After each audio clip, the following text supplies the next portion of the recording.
అయ్యో మళ్ళీ వచ్చేసింది అమ్మ వారల్లా. తుఫాన్ పేరు మాత్రం స్టైలిష్ గా ఉందా. ఇదిగో బంగాళాఖాతం దగ్గర పుట్టి నిరుమనంద్ర వైపు దూసుకెళ్తుంది. అయ్యండి ఇదంతా మజా కాదు. 90 నుండి సిల్సర కిలోమీటర్ల వేగంతో గాలి కూలపోతుందట. మచిలీపట్నం కాకినాడ వైపు లంచం అంటారు. అంటే భూమి మీద కొట్టుకోవడం.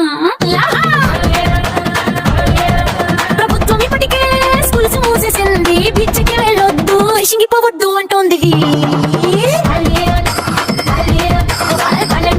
వాళ్ళకి పని, మనం ఇంట్లో ఉండి బజ్జీలు తింటూ పోతాలై చూడాలి.